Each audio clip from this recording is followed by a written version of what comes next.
I don't know. That one surprises me a little bit because it's not even close to making my top 25.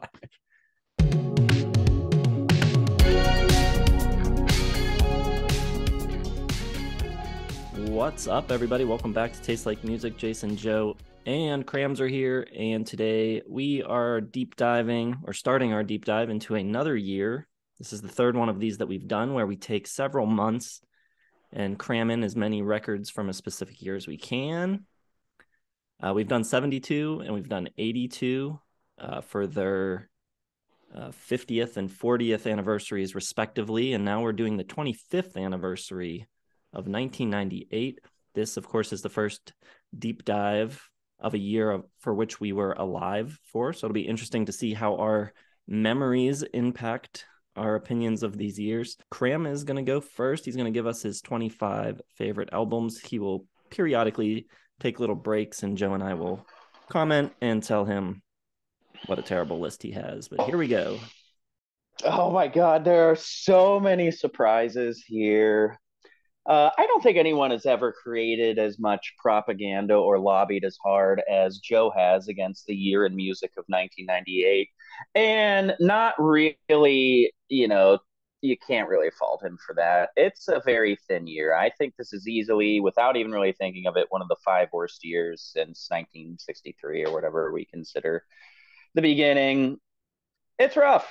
So, like a lot of my lists, I've got some live albums sprinkled in here, but I think I only have 12 four-star and up studio albums here. So I'm starting at 3.5, which on my scale is very good. And I'm starting with number 25 with a very good album, Dizzy Up the Girl by Goo Goo Dolls. Now, a lot of people give this band shit and give me shit for liking the Goo Goo Dolls. But I don't mind them. I'm going to always wave their flag and stand up for them.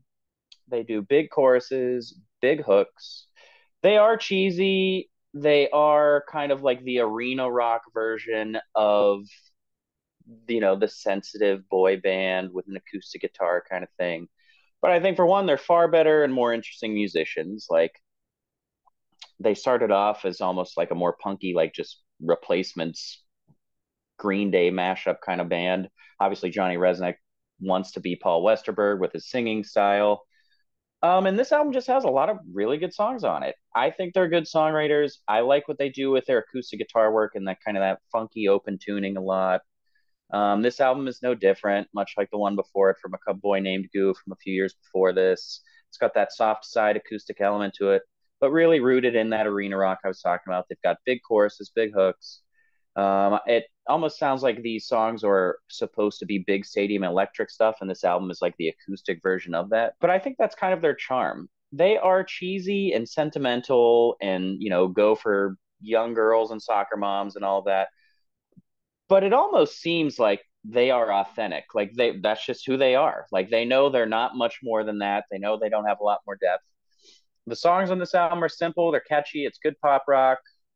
There's some cool like little mandolin stuff throughout. You got the big hits like Slide and Broadway, Iris, and Black Balloon. I think Black Balloon's just a really good song. And of course, their secret weapon, which Jason might back me up, is their very kind of skateboard punk song, which shows up on every album. This one, it's called Am I Gone? Their bassist Robbie does the singing. It adds just a really cool element. And that's my number 25. Now, here is where I am just, no one's going to have my back here for number 24. And this may be the biggest shock of the channel. My number 24. I can't even do this with a straight face, for God's sakes. But it's true. And anyone who ever said I was pretentious and just wants to look cool, I'm going with Hellbilly Deluxe by Rob Zombie at number 24. It's this cool, like big industrial demonic rock. It's heavy, but it's got like these big hellacious like synth swells and like kind of techno and trance music influences. I think they're underrated as writing hooks. I mean, their songs kind of get stuck in your head. It's got that big like carnival amusement club from hell kind of style. It's the perfect music for when you're waiting in line in October at a haunted house. It's just like made for that. It's so good. The drums are really grooving. I think the big anthemic choruses are awesome, and just he does simple little stupid things like "Hey, yeah," and it just like gets your riled up. Super Beast is a really good song. You got the big hits Dragula and Living Dead Girl on here. It's got like the perfect tone of like Satanism without being taken seriously. The music's really loud, heavy, and powerful. And I think the songs are catchy. I know it's crazy. You're not going to find bands you thought I would love, like the indie bands that like critics love. This is like the era that I don't line up with them when I usually do. Like I don't get into Gomez or Eels or Sparkle Horse or any of that stuff.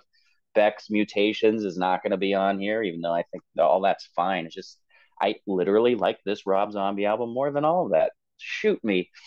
Number 23, I've got my first live album in 98 here, and I've got Different Stages by Rush, which is a pretty cool uh, three-piece set where you get stuff from their Test for Echo tour, and then the third part is stuff like from the mid 70s with really cool versions of like Something for Nothing and Cygnus X1 and a lot of old stuff. I think the production on this and the recording's a little bit murky. It's probably my least favorite sounding Rush live album.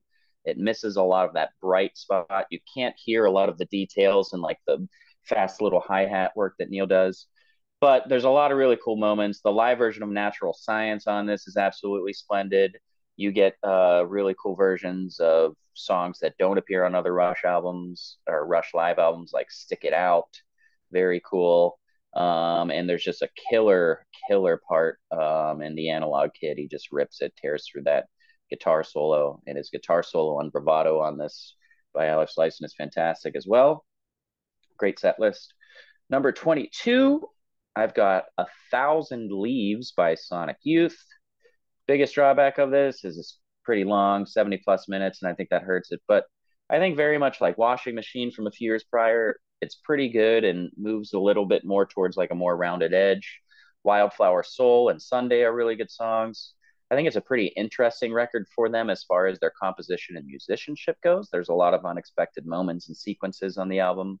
And it has kind of like a quiet intensity about it, which I think is really cool. It doesn't have a lot of the more like jagged, pensive like intensity that a lot of their other stuff does, and some pretty cool guitar effects as well.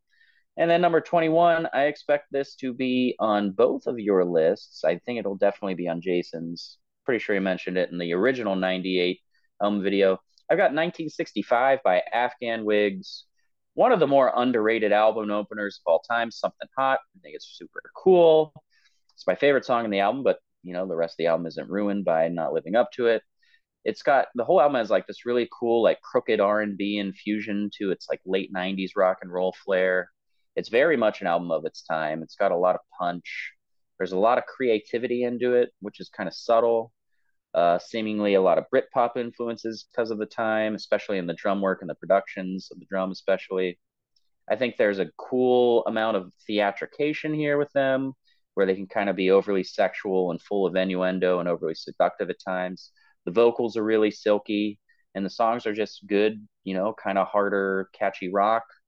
I like the song City Soleil quite a lot. There's a cool steel drum part in it. So it's not just like flat, boring late 90s, guitar rock, bar rock. It's got a lot of cool flavor to it. And the bass is really hot on this album. So those are my first five. I will assume you guys want to talk about Rob Zombie first, but whatever you like. I mean, I wanted to like that album. Spoiler alert, I don't think it's a very good album outside of the big hits. Living Dead Girl just rules. It's an awesome song, but I don't know. That one surprises me a little bit because it's not even close to making my top 25. Yeah, I think I have a bigger issue with 1,000 Leaves, which I have at 1 star. One of 4 1 stars from 1998. That's a lot for a single year for me to go all the way down to 1. Dizzy Up the Girl, I got no problem with that. That's a solid 3.5 for me. Won't be on my list, but yeah, I agree. There's a lot of good songs on it. Different Stages, I kind of forgot about. Not a lot of live stuff, and it probably wouldn't have made my list anyways, but yeah, that was kind of when I first got into Rush, I listened to that a ton. And yeah, other than that, no real issues. My only problem with Dizzy Up the Girl is who the hell's the other singer in that band, and why does he exist? I love the other singer, Robbie, the bassist. Got I that think he cool, like stinks. whiny. Terrible. I think Cram and I are the only two people on Earth that love. I would take an entire record of Robbie Tacky Oof. singing. I like the singles. Black Balloon, phenomenal song, but that's other dude just sucks out all the energy for me. All right. All right, let's go. Number 20. This is an album that I discovered just simply for this project. And only I'd never heard of it before, but it is on Pitchfork's Best of 98 list. And it's really hitting the spot for me at the moment. It is Depths by Wendy and Carl. It is no other way to put it. It's an ambient album. Joe would hate it. Songs don't go anywhere. It's one of those transcendental, drony ambient albums full of keyboard hums and stargazing senses of feeling lost. But there's something really cool about it. There's like an underlying tension that builds up with the added instrumentation, especially in the song Undercurrent.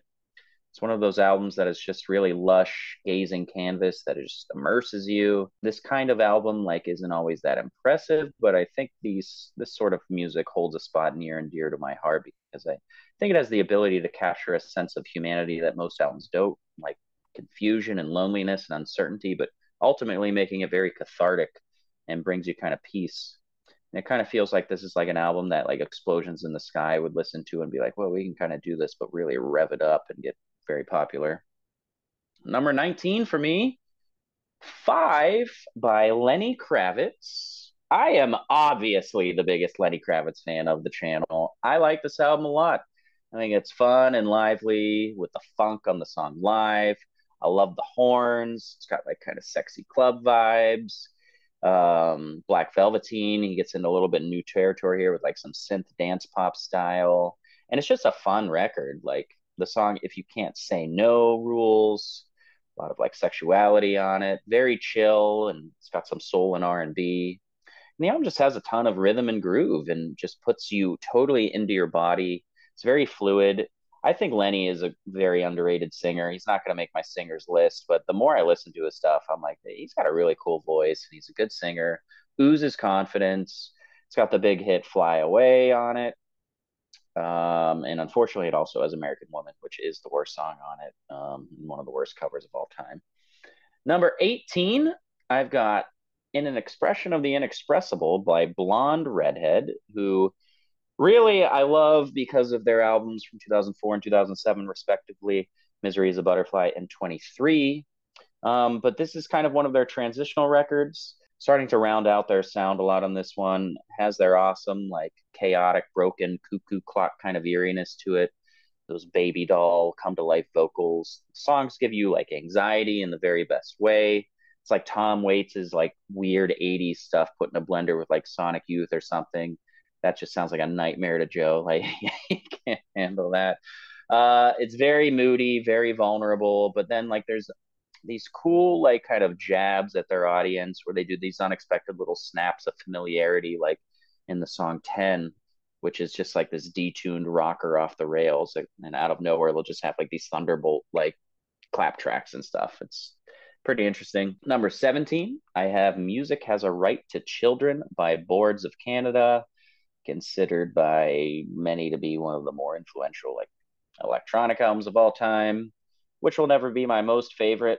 So I can't give it like 5 stars because I don't think it's a 5 star album, even though it's incredibly influential. It's their debut. At times it's very meditative and full of, atmosphere. But at times it kind of gets your blood pumping. It's not like totally just like full of melatonin or anything. The album can make you think, it can make you dance. The drum machines and great beats. An Ego in Your Mind is great. It can be very trippy at times, very cinematic.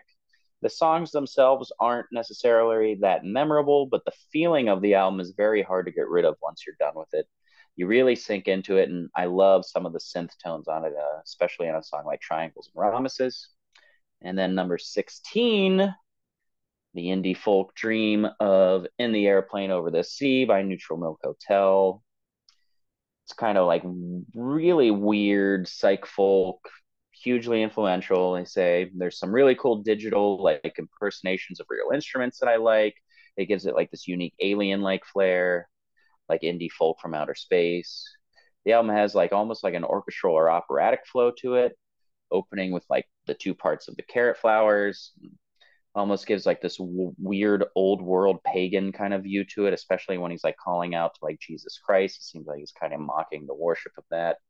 And the acoustic guitars are big and catchy. Lyrics are very fantastical and storybook like, but also kind of vague and like abstract. Some tracks are super mellow, and then you get like Holland 1945, which is upbeat and indie rocking. It's an album I really have trouble placing how to describe and how much I like it, but right now I like it the 16th amount of 1998. 3.5 stars, though. Somewhat amazingly, my favorite record of those 5 is the Lenny Kravitz, which I have at 4 stars, and I won't reveal whether or not that makes my list. But you also have another record that I had at 1 star, so you've got 2 of my 4 1-stars in your list already, as well as another one that I had at 1.5. Don't be shy. I got a Blonde Redhead at 1 and Boards of Canada at 1.5. And I'm proud of you for having an airplane over the sea so low, because I was, it seems like it would be in your top 5. Like you're that kind of person. Am So I? I just had Rob Zombie in my top 25. So I no, don't I think it's mean a slam dunk then. stereotypically that would be you down with it in the top 5, because everyone seems to love that album.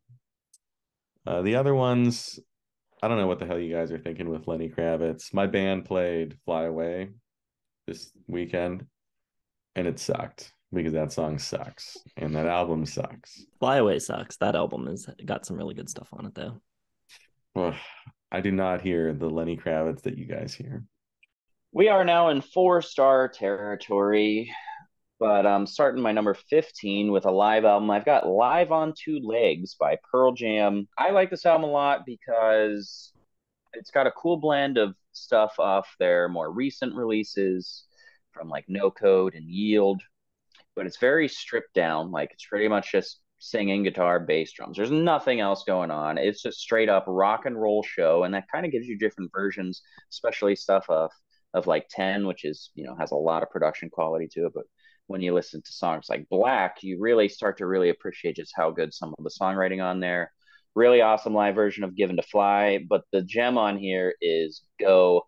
I'm not crazy about the way they recorded and produced verses, but the energy on the song Go here is just off the charts. It's just incredibly fierce and mean and like full throttle stuff down your throat. So awesome. Number 14, I think Jason will have this one as well. Maybe Joe. I think Joe would love this album, but because of a word in the title, that word being Wilco, he would run away from it. I got Mermaid Avenue from Billy Bragg and Wilco. Awesome, awesome big Americana, full of folk roots. It's a really just beautiful interpretation of like lost Woody Guthrie lyrics. California Stars is one of the best songs of the year, sung by Jeff Tweedy. And the sound is like this cool, like Ozark mountain country vibes. You really get that on like Way Over Yonder in the minor key. But the album doesn't just have one trick. It uses multiple singers. You get slide guitar, you get organ, you get big acoustic jams, you get accordion, fiddle. It seems like more of an album that explores like all of like the rootsy country sounds of America rather than just like sticking in the barn and getting it done. You also get Natalie Merchant showing up on this album. She has some great performances like on Birds and Ships. I love the song Eyes Are on the Go. I think it's a great example of just taking something really simple, just a couple lines of lyrics and capturing an emotion nice and simple, like the way he's just saying, I don't know what I'll do over and over. I think it's brilliant. Number 13, 4 stars still.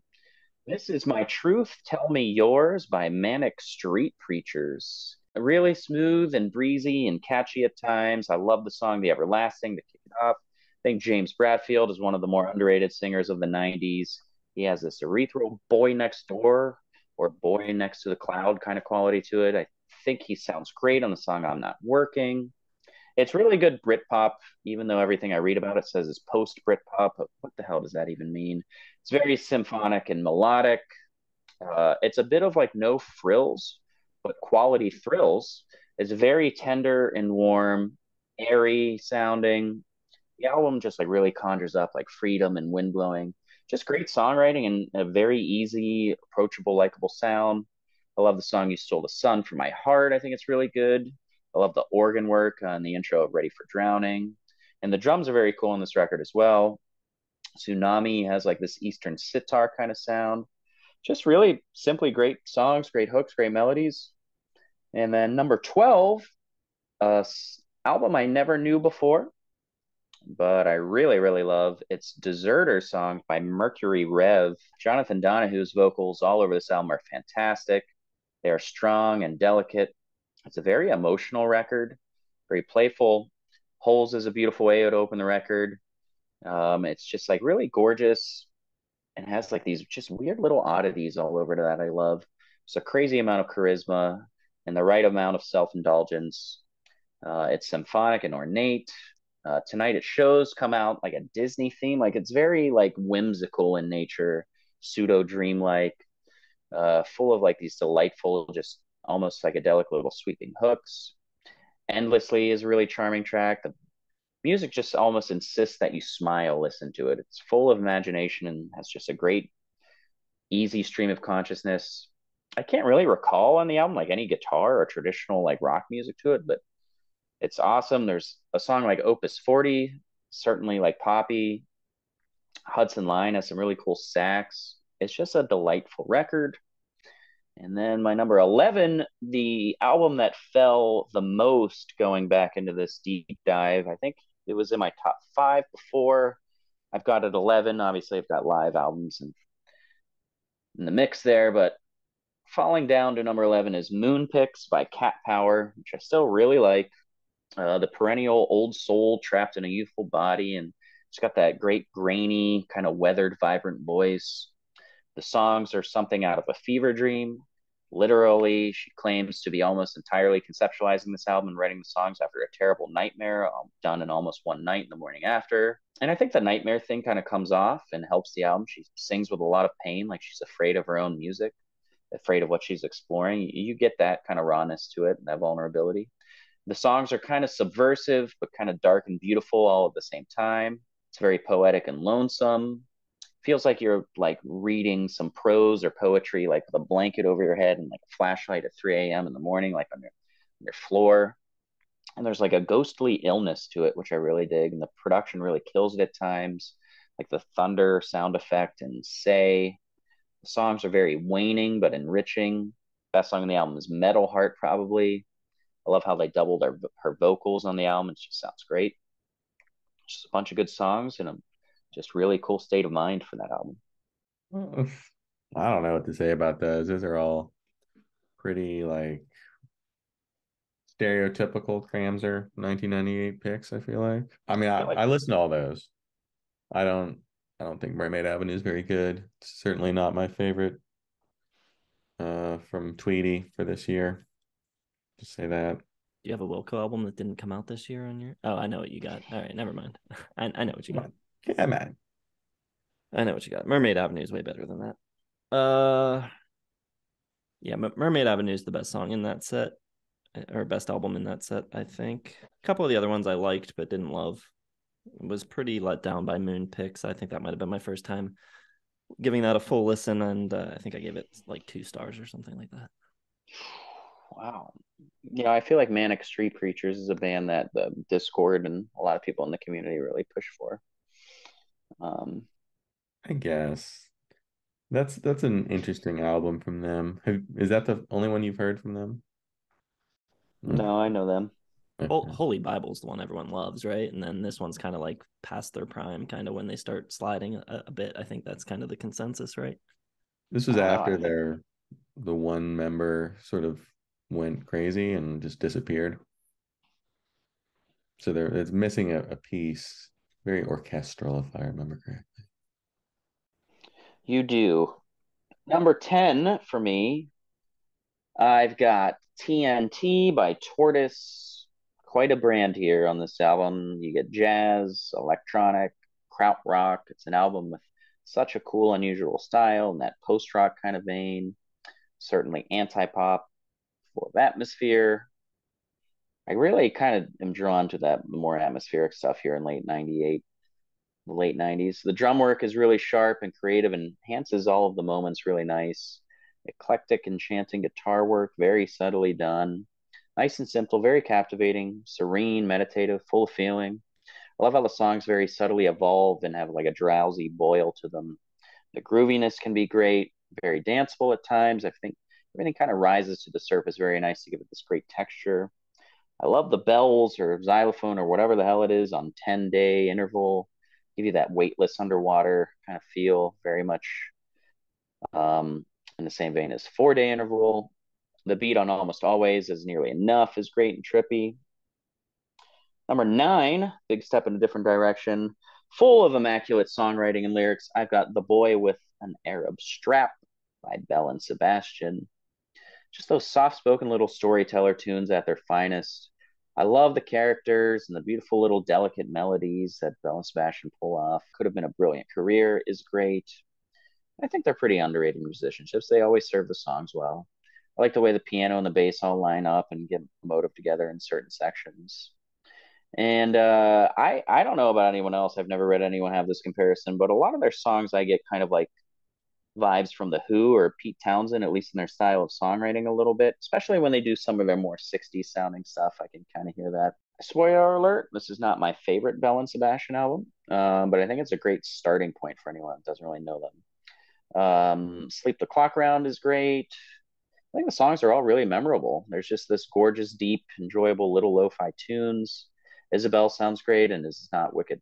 Is it wicked to not care? And the more I think about it, we don't talk enough about Stewart and Belle and Sebastian as just really good, strong songwriters. Like every song has a distinctive theme and a meaning and a message. They just write songs with such clarity, and it's all over this album, very upfront, but still colored with like clever wordplay. And even though the album is quiet and soft, I wouldn't say it's weak or dainty or anything. Some of it, like Ease Your Feet in the Sea, is quite upbeat. And their sound here is just really pretty, really poetic. It's got like this morning sunrise quality to it. I think his vocals are always great. I love the way he pronounces a lot of words. And I absolutely love the song Dirty Dream number 2. It's got like this late 60s pop influence to it, or mid 60s. Very cool. Number 8, gonna assume Joe's got this one. This is Hardcore by Pulp. Aptly named, pretty heavy for them, downhill rocking, not quite as groovy and loose as their other stuff, just good kind of more stiff rocking tunes. Bit of a meaner sound for them. The Fear is nice and fierce. Jarvis Cocker's personality is just all over the place right now. Sneering with that wry smile. I love the tongue-in-cheek vocals up against the more fierce, venomous sound. There's kind of a rich guitar soaring sound in the sound I like. There's also like a lazy sexuality to it. Just like this ambivalent, I don't give a fuck kind of attitude, which really works. Title track is great. I love the big reverb drum sound on here. Horns on the title track are so cool. There's great piano throughout. Just this really cool kind of misty rock and roll fog to it. You get great songs. The album gets better as it goes on. Like the back half of it is loaded with Little Soul, Seductive Berry, and the real gem, my favorite Pulp song, Sylvia. I just love that song so much. It's incredibly beautiful and touching in their own Pulp way. Number 7, I don't think either of you are going to be happy about this, but I've got Is This Desire by PJ Harvey. I love PJ Harvey. Far less grunge and less mean-spirited here. She's got a little bit more gray, less fire, more rounded out edges. But there's definitely still some bite. And you get piano here and more of a loungy feel at times. Angelina's great. Sky Lit Up is great. I like Joy a lot. Catherine rules. Piano in the Garden rules. I think back in her first few albums, she tended to write from a very direct and confident perspective. And all of a sudden, she's got like more curiosity and doubt and a sense of knowing. So it's nice getting that side of her here on this. But there's definitely confidence in the performances. Despite it being less rockin' than her previous work, it's also very bassy in a more atmospheric way. And then number 6, I don't know if Joe's going to get this one. I can't really remember where it went when we did them, but I've got Mezzanine by Massive Attack. I love this. I'm up to 4.5 now. You get some hip hop, trip hop, really cool atmosphere, very cinematic styling.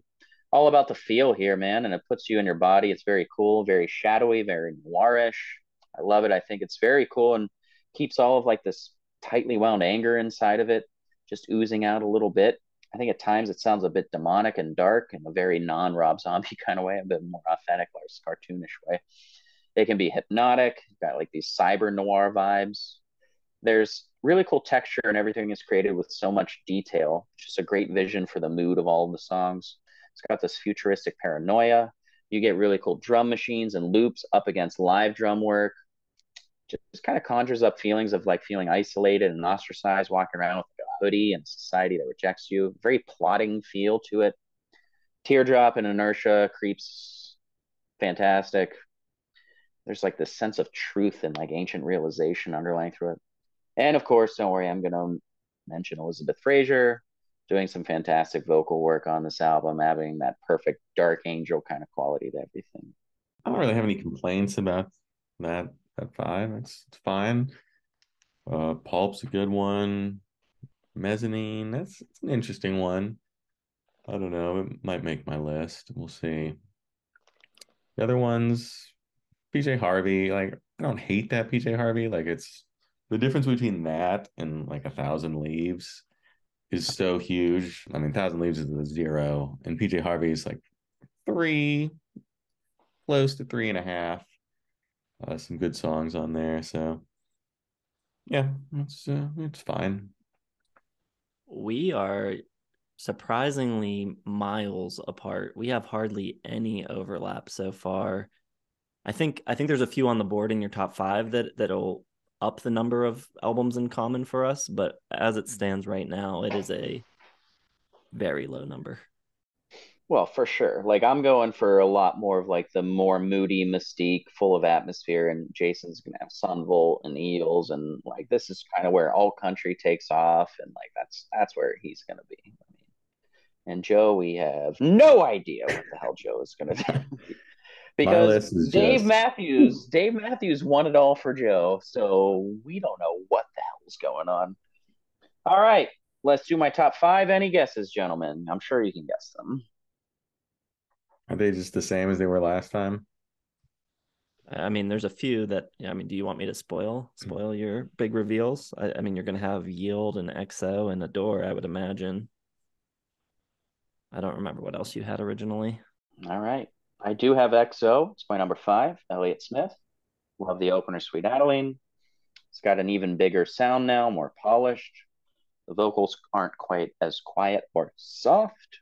And you're getting much more accompaniment with instruments taking over a little bit per song. Everything is amplified more. You're getting piano and horns and strings. I think there's more focus, without a doubt, on the instrumentation.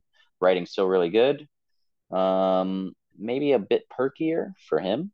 Not quite as darkly emotional, not as much distress, less direct heartbreak here. But you get some playful sides of him too. So you're getting different sides of him, not just kind of the moodiness. You get some snide, some antagonistic, some brashness. Piano Waltz number two and Waltz number one are awesome. And yeah, I think the production quality doesn't sell him out. I think that it's just kind of enhancing his sound. Independence Day is great. I love the guitar on Bled White, all the instruments there. Songs like And MIDI is good, short and sweet, and lets the album breathe a bit. Bottle Up and Explode is great. Really good album. Number four, my final live album. One of my favorite live albums of all time. I've got A Little South of Sanity by Aerosmith. It's just fantastic. I love 90s Aerosmith. I think they're full of like, they seem like a band that feels like they have a second wind here. Like they kind of were dying off in the early 80s and then got a little popular again. Now they're just ripping through. Like Eat the Rich opening it up is badass.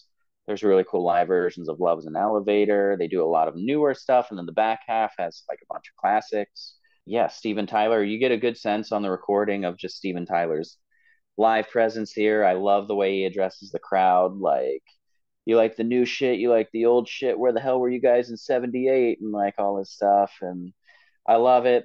Really great live version of Back in the Saddle. Awesome stuff everywhere.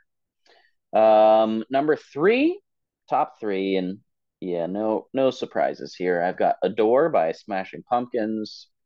I love the way this album is kind of planned out. It opens with To Sheila, which is kind of just like his little soliloquy piece. and then just goes right into Avador, which is badass. And you get those big synths kind of sinking in with the bass and the heavy drums and everything. The album's really intimate, despite having a lot more production going on. I mean, just to think this is like 5 years removed from Siamese Dream has like such a completely different feel. It's unreal. I love all the color and the synth work. The whole thing's got like this fallen angel kind of vibe. There's still some like hard rock grunginess, heaviness to it, but in like this blistering, swoony haze, almost shoegazy at times, especially in some of the drums. I think he sounds great on it. I like him as a singer a lot. Daphne Descends is one of my favorite songs of all time. I love it. There's like a little bit of like laser, like techno too, spewing out. Just oozes like this cool synthetic quality that matches the heartbreak of the album. Crestfallen, great piano ballad. Number 2, I've got Yield by Pearl Jam, which I think is one of their best songwriting albums for sure, and kind of has a more stripped down focus. Almost, I think you could almost call this like their Americana album. Like it's all about kind of like traveling, and you've got like Given to Fly and MFC, which is like Many Fast Cars. And Brain of J is awesome. Do the Evolution. It's just kind of rooted in a more simple kind of approach, but it still rocks for sure. And my number 1, Moon Safari by Air. It's got this cool, like jazzy, like extraterrestrial lounge kind of flair to it. Like you're waiting at an airport for a spaceship. It's got tremendous amount of keys to it. Yeah, French duo, absolutely memorable songs. They do a great job here of matching just like this really bizarre kind of sci-fi atmosphere with just familiar kind of songwritings and stuff. I love it. It's my number 1. It was before and it still is. Well, certainly no surprises at all Uh, in that a entire list, little, other than a little, Hellboy. a little Soft Sanity is a pretty big surprise at number 4. That's a bonkers pick to be that high. That's crazy. It's one of my favorite live albums of all time. You guys don't like live albums the way I do. That's true. I mean, it's Aerosmith though, so it's filled with songs that are much better than anything else that was written that year. So I can see that. That makes more sense to me than some of the other stuff. Well, knowing what you and I have in common, not spoiling it yet, but knowing that what those are and thinking about which of those Joe might have, I think we're on course for the same number in common that we had in 82, if anyone remembers how many that was. 4? Was that 0? It was 2? 2. I think the 2 will be Yield and EXO. Well, safe bet. Stay tuned to find out. Any final words on 98 before we call it a day, Cram? It sucked. I had Rob Zombie in my top 25 for God's sakes. Come on. Even though like I am like, that album would have no chance. I mean, I only had, 4 stars is like where you want to get to for a great album, and I only had I think 12 studio albums. All right. I did much better. There was something that would have, I kind of disqualified it because I wanted to get BBC by the Pixies on there, but it's all kind of recordings. It's like it's basically like a greatest live hits compilation album from stuff from like 88 to 96. And I was like, I don't know, that's kind of stretching it for me to get it on there a little bit. So all right, well, let Cram know what you think of his picks, and you can drop yours in this video if you'd like, or you can drop it in all 3 videos. Make sure you hit the like button, subscribe to the channel, hit the bell, check back for Joe's albums, my albums, and all of our top 25 songs coming later this week. Check the video description for Facebook, Twitter, Instagram, website, merch, and Patreon. Thanks for watching. We'll see you in the next one.